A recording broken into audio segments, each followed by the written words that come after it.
Hi everyone, मैं प्रिया और अपने चैनल पर आप सभी का स्वागत करती हूँ। तो देखिए, आज हम जानेंगे महाकुंभ। देखिए, महाकुंभ मतलब एक तरह से देखा जाए तो बिल्कुल लास्ट पड़ाव पे है, जो कि 26 फरवरी को जो इलाहाबाद में प्रयागराज में महाकुंभ लगा है वो ख़त्म हो जाएगा।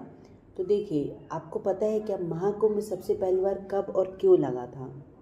आखिर ये महाकुंभ लगता क्यों है? क्या इसके पीछे कोई रहस्य है? तो देखिए, कहते हैं कि महाकुंभ करोड़ों श्रद्धालुओं की आस्था का प्रतीक है। आपने देखा होगा इलाहाबाद जो प्रयागराज में मेला की वीडियो है, महाकुंभ की वीडियो है, उसमें कितने श्रद्धालुओं ने अपनी आस्था दिखाई है। महाकुंभ सिर्फ एक मेला नहीं है, बल्कि ये आस्था, परंपरा एवं हिंदू संस्कृति का एक संगम है।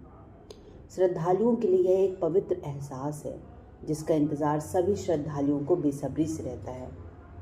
इस साल 13 जनवरी से लगने जा रहा महाकुंभ का मेला कई मायनों में बेहद खास होने वाला है, जो कि लग चुका है ना। और इस बार 144 साल बाद पूर्ण महाकुंभ लग रहा है। देखिए, महाकुंभ लगता है, अर्ध महाकुंभ लगता है, लेकिन ये पूर्ण महाकुंभ था। और सरल शब्दों में अगर समझा जाए तो 12 साल लगातार 12 वर्षों तक लगने के बाद पूर्ण महाकुंभ का कहलाता है, जो कि 144 साल के बाद आता है। महाकुंभ का जो आयोजन होता है इस बार जो है वो प्रयागराज में हुआ है। और इस बार महाकुंभ में बहुत सारी चीज़ें ऐसी हैं जो खास हुई हैं, है ना। तो देखिए, सबसे पहली बात ये कि सबसे जो पहले महाकुंभ था वो कहाँ लगा था?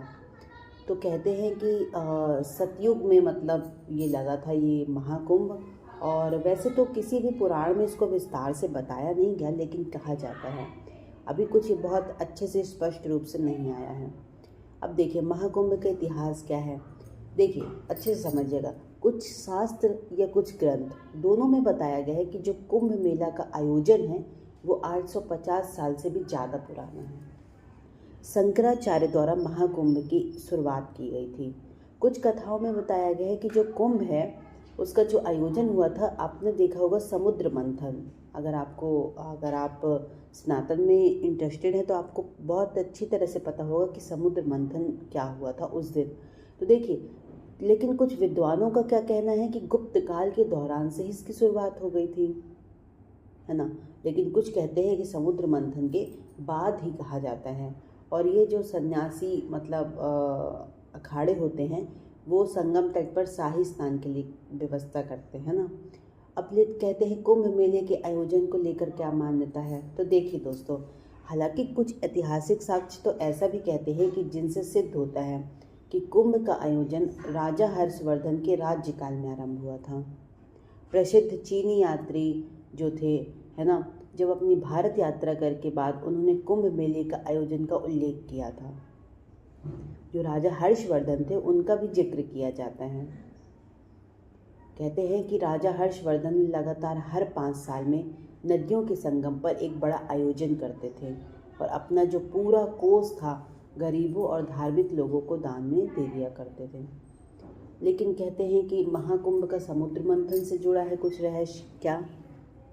तो देखिए, समुद्र मंथन के बारे में शिव पुराण, मत्स्य पुराण, पद्म पुराण, भविष्य पुराण समेत लगभग सभी पुराणों में जिक्र किया गया है। किसका? समुद्र मंथन का। मान्यताएं ऐसा भी कहती है, मान्यताओं के अनुसार, कि समुद्र मंथन के दौरान जब अमृत कलश बाहर आ गया था, तब देवताओं और राक्षसों के बीच तनातनी और संघर्ष को कम करने के लिए भगवान विष्णु ने मोहिनी का अवतार ले लिया था। इसके बाद जब देवताओं और राक्षसों के बीच संघर्ष काफ़ी बढ़ गया तो उन्होंने इंद्रदेव के पुत्र जयंत को यह अमृत कलश सौंप दिया।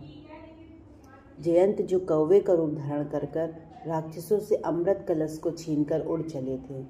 कहते हैं कि जब वह घट को लेकर भाग रहे थे तो अमृत कलश की जो कुछ बूंदें थी कहाँ कहाँ गिरी? प्रयागराज, उज्जैन, हरिद्वार और नासिक में गिर गई थी। जहाँ जहाँ अमृत कलश की बूंदें गिरी वहाँ वहाँ कुंभ मेले का आयोजन किया जाता है, ऐसा भी कहते हैं। फिर देखिए, कहते हैं कि जो जयंत कौवे को के रूप में जो अमृत कलश को लेकर जा रहे थे तो उनकी जीभ पर भी अमृत की कुछ बूंदें लग गई थी।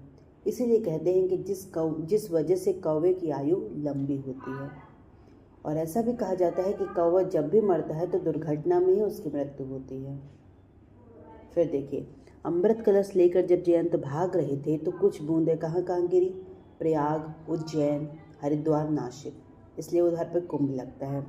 इसके अलावा ऐसा भी कहते हैं कि जो अमृत की कुछ बूंदें थी वो दूर्वा घास पर गिर गई थी, इसलिए दूर्वा को पवित्र माना जाता है।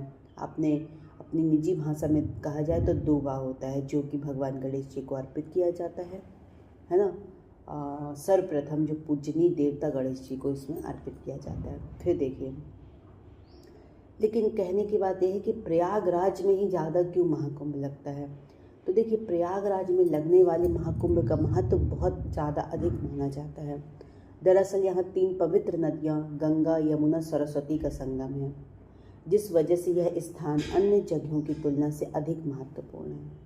कहते हैं कि सरस्वती नदी यहाँ से लुप्त हो चुकी है, लेकिन यह धरती पर धरातल में आज भी बहती है। ऐसा मानता है कि जो व्यक्ति इन तीनों नदियों के संगम में शाही स्नान करता है उसे मोक्ष की प्राप्ति होती है, इसलिए प्रयागराज को इसका बहुत अधिक महत्व दिया गया है। और क्योंकि यहाँ पे ज़्यादातर नदियों का संगम माना जाता है। तो देखिए, जो महाकुंभ था वो पहली बार सतयुग में लगा था, ऐसा कहते हैं, है ना। देखिए, ये हमको शास्त्र बताता है और हमको पुराण बताते हैं। इसकी जो गहरी आस्था है महाकुंभ में स्नान करने की, वो केवल श्रद्धा और संस्कृति, है ना, और कहते हैं कि करोड़ों श्रद्धालुओं की आस्था का संगम है। चलिए, तो बहुत ही सुंदर है श्रद्धा दोस्तों, जो कि महाकुंभ था, जो कि पहली बार लगा, है ना। चलिए, आई होप आपको वीडियो बहुत पसंद आई होगी दोस्तों। तो ज़्यादा से ज़्यादा हमारे इस वीडियोस को शेयर करें और हमारे चैनल को सब्सक्राइब भी करें दोस्तों। आप ज़्यादा से ज़्यादा लोगों तक शेयर करें अगर आप भी जानना चाहते हैं कि महाकुंभ क्यों लगा और प्रयागराज को ही सबसे ज़्यादा महत्व क्यों दिया जाता है।